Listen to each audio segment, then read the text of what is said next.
News. Okay, we'll start with this. Canelo Alvarez is disappointed that Crawford retired without giving him a rematch.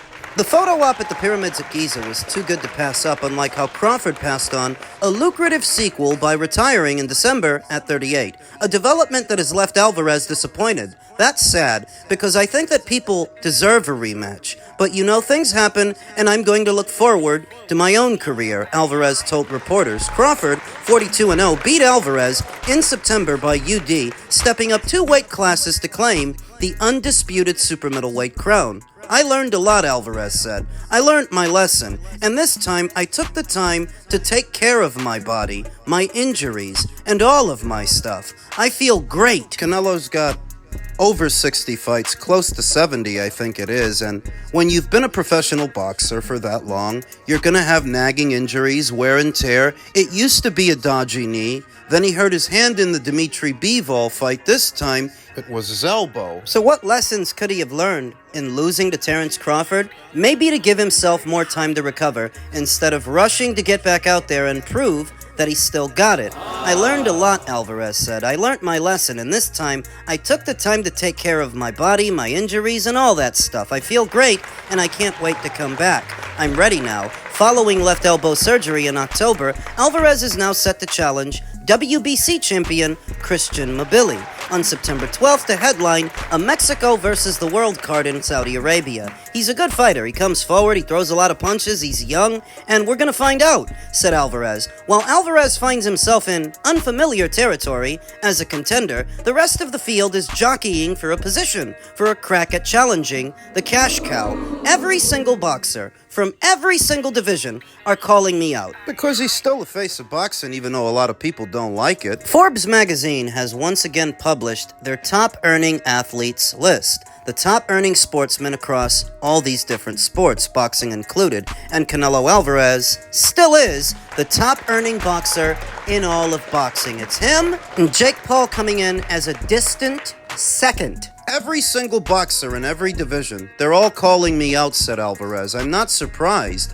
David Benavidez is still calling me out. It's nothing new for me, but Benavidez did good in the fight against Zerto. I don't think he can make 175 anymore, but it's not my problem. I'm disciplined, and that's the most important. And I am always motivated because I love boxing. I love my sport, and every time I step in the ring, I break records.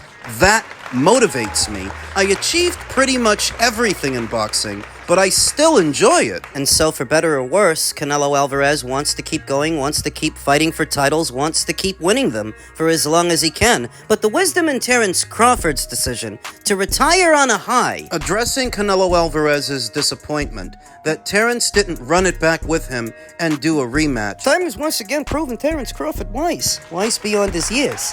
Retiring on a high, bowing out, and not allowing for complacency to set in or for Father Time to catch up, because if you stick around long enough, eventually he's going to. He always does. Most evident in what happened this weekend to Alexander Usyk. Been urging this guy to retire for I don't know how long now. He's got nothing left to prove, but he insists on sticking around. And I don't know if it's complacency that we saw on Saturday or just the ravages of time finally catching up, but it's becoming more obvious that Alexander is now wearing out his welcome. He needs to retire, and he needs to do it soon. Where Terence Crawford seems to have understood this a little bit better than Alexander. After climbing the mountaintop, the only place to go is down, so why not just retire on a high? Let that be their last memory of you. Cautionary tale of Roy Jones Jr. Almost immediately comes to mind how he should have retired after going all the way up to heavyweight and beating John the Quiet Man Ruiz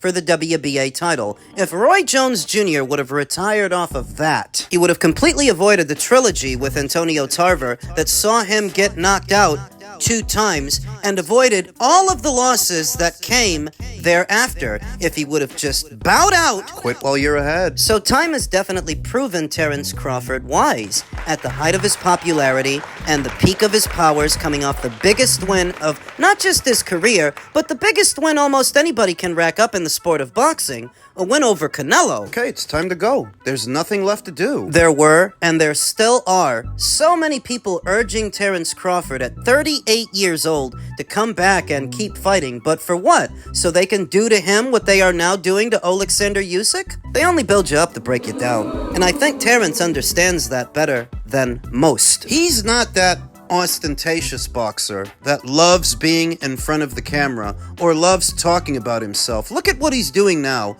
traveling the world, attending different big-time boxing matches in different regions and immersing himself in foreign cultures. He's currently in Tanzania. He was at the Inoue versus Nakatani fight, and he was in Saudi Arabia this past weekend. He's living the dream. So Canelo Alvarez might be disappointed that Terence didn't give him a rematch, but time has proven Terence wise. You have to know when to leave the party. Back over to Canelo Alvarez, who is unbothered by the age difference between him and Christian Mbilli. He also wants to show that the number on his birth certificate doesn't matter. Following his unanimous decision loss to Terence Crawford last September, the former undisputed king underwent arthroscopic surgery on his left elbow. In his first fight back, he'll jump in the ring with WBC super middleweight champion Christian Mbilli in Riyadh, Saudi Arabia. Some of the chatter surrounding Alvarez's comeback fight is about his age. He turns 36 in July,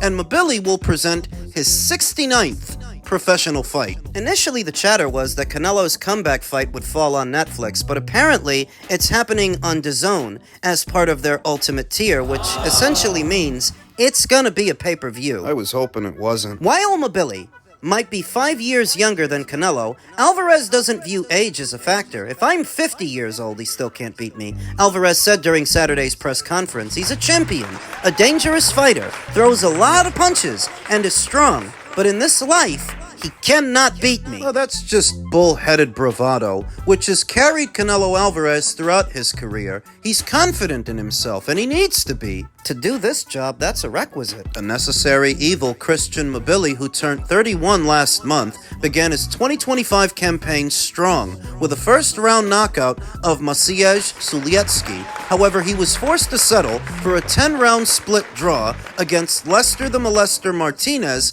last September on the Canelo vs. Crawford undercard, in a thrilling fight which earned Fight of the Year acclaim. Perhaps it did, and a subsequent rematch was ordered, an order that was then rescinded, likely to keep the way clear for this fight. Which is what I always figured. The World Boxing Council will do everything in their power to put that green and gold title back in the hands of Canelo Alvarez, even if it means rescinding their own order for a rematch. So now Lester and Christian have gone their separate ways, and Christian is so confronted with the former undisputed champion of this division. Considering the manner in which Canelo, the ring's #1 rated super middleweight, lost to Crawford the last time out, some are wondering whether or not his self-belief may have been hit. However, when it comes to confidence, Alvarez believes he is unshakable. I'm so confident, Alvarez continued, always confident, because I know where I am, how I train, feel, and how good I am. Terence Crawford does so many things so well. It's a puzzle, it's a code that nobody in a boxing ring, not even Canelo Alvarez, was able to crack, whereas Christian Mbilli, he's a lot more simple and a lot more straightforward. With him, it's not a question of cracking a code or figuring him out. It's whether or not Canelo, at this age, can still beat this kind of fighter, because historically, this is the kind of guy he looks good against. A come-forward guy, a really aggressive guy, a pressure guy. Canelo Alvarez is patented counter-punching. Because that's what Canelo Alvarez really is. He's a boxer puncher and a counter-puncher. In recent years, many have confused him for a pressure fighter, an adjustment that he made in the super middleweight division because he's often the shorter man, so he has to be the one coming forward. But he's not actually a pressure fighter. He's a boxer puncher. He always was. More specifically, he's a counter-puncher. That's why he does so well against overly aggressive opponents, like Christian. The question is, at 36 years old, a year removed from the sport, coming off a loss, and arthroscopic surgery, can he still endure? Can he still weather the storm against an opponent like this? Because Christian is younger, bigger, and unbeaten. And durable. You see, he was able to hold a shot in the Lester Martinez fight. Hold a few hard shots. It's been about 5 years since Canelo Alvarez knocked anybody out in what was the Caleb Plant undisputed super middleweight title fight. That's the last guy he slumped. That's the last guy he laid out. And that guy's nothing like the guy he's about to fight. I don't think Caleb Plant is as durable as Christian Mbilli, and we know he doesn't have Christian's engine. Caleb is a fighter who tires in fights that he's winning, much less losing. But that is the last guy, and that is the last time Canelo Alvarez knocked somebody out. So it would really go a long way for his claim that he's still got it if he can do that to Christian Mbilli. Christian is going to afford him all the countering opportunities he needs to land hard shots. The question is, can Canelo still do it? And if he does, will they have the desired effect? Because this ain't the guy that crumbles off the first hard shot that lands. This guy's not timid. To win this fight, Canelo has to do more than just occasionally land a good, clean counter. He's got to keep those counters coming, because one thing about Christian, he's not going to stop coming after you. I see 2 scenarios. Maybe 3. Canelo Alvarez gets him. He gets him out of there because Christian's only got one gear and one way of fighting a fight. He's going to keep coming forward, even if he's getting hit, giving Canelo all the opportunities he needs to load up his shots and land his punches. Maybe he knocks him out? That's the first scenario. The second is Canelo can't keep up with him. Father Time is finally caught up, and Canelo can't get the counters out fast enough to keep Christian off of him, so he shells up. Like he did in the Bivol fight. He does a good enough job of protecting himself that he doesn't get knocked out, or he doesn't get knocked down, but he loses a decision for not doing enough. For letting Christian Mbilli outwork him. That's the second scenario. Now for the third. The third is a controversial one, to where the fight is nip and tuck, the fight is tight, you have to wrestle between Canelo Alvarez's clean counters, which might be far and few, or Mbilli's activity, which might be consistent, albeit ineffective. A lot of arm punches, a lot of punches that get blocked, but a lot of punches still, to where it still looks like Christian could be winning on activity. Controversial outcome where Canelo Alvarez is awarded a decision in a fight where he maybe doesn't do enough, looks like he's lost a step, but still wins the fight because the WBC and the powers that be want him to. That's the third scenario. Now, which one of those 3 seems likeliest to you? They're all possible. Now, let's just say, for argument's sake, that Canelo actually stops this guy. For the sake of conversation, let's say that Canelo racks up his first knockout in about 5 years. That would put to rest the narrative that he was past it, that he was over the hill, and that's the only reason Terrence beat him, because I've been seeing a lot of Canelo Alvarez fans use that as an excuse for his loss to Terrence. Well, not if he goes in there and beats this guy, beats him fair and square. If he's still beating bigger, younger, unbeaten fighters. And if he's knocking them out? You can't keep saying that he's over the hill, and that's why Terrence beat him. If Terrence beat him, it's because he's better. Canelo Alvarez addressed a few things this past weekend when the media caught up to him. The rematch with Terrence Crawford, that didn't happen, his upcoming fight with Christian Mbilli, and of course, his old buddy, David Benavidez. David Benavidez. Canelo says a fight with David Benavidez is now impossible due to Benavidez being too high of a weight class, and says he would have fought him at 168 if Benavidez had been a champion at the time. Isn't that what the fuck I said? When we were both at 168, I fought every champion in that division. Why didn't he ever fight those champions? If he was a champion at that point, I'd fight him. My goal was being undisputed, but right now, it's just impossible. He can go fight with heavyweights. Do you know what I mean? You know, I said this on repeat for years. Those who follow this channel will already know that I have a habit of repeating myself, but it's for good reason. It's because these little details are often lost to the annals of time and boxing history. I've been saying it throughout. If David Benavidez would have remained a champion, and not only that, but unified his division before Canelo got there, Canelo wouldn't have had a choice but to fight him. But what David actually did was lose his title, not once, but twice. Fucking around. Only to allow a smaller, older fighter to come in, unify the division in just 11 months, do all the heavy lifting, so that you can what?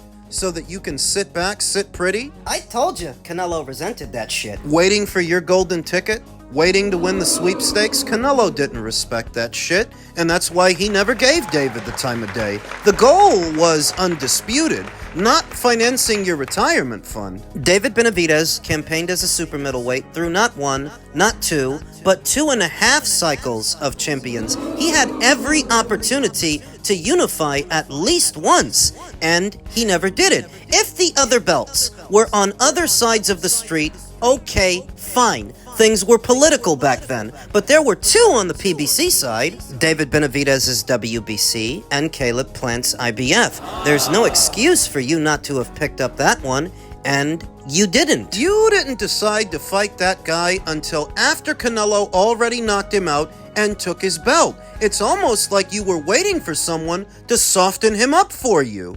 All these fights that David Benavidez didn't have before Canelo Alvarez even enters into that weight class are the reason he doesn't have a more robust fan base now. I mean, he's got a little bit of a buzz now, finally, sort of a cult following, but he's not a pay-per-view attraction. He's been on pay-per-view 4 or 5 times now, and he's yet to turn in robust numbers for any fight that he's had. All of these fights that he didn't have at 168 with the champions that were there, of which there were many, would have afforded him the opportunity to not just build his legacy, but build his fan base. He'd be the guy that's running through the division, taking everybody's belts, taking everybody's O, so by the time Canelo gets there, it would have been David's weight class. Canelo would have had to answer to him, but the way it was, David didn't unify anything. By the time Canelo gets down there, David doesn't even have a title. He did become his mandatory challenger. Oh, and you think that David Benavidez and Samson Lukowicz expected to make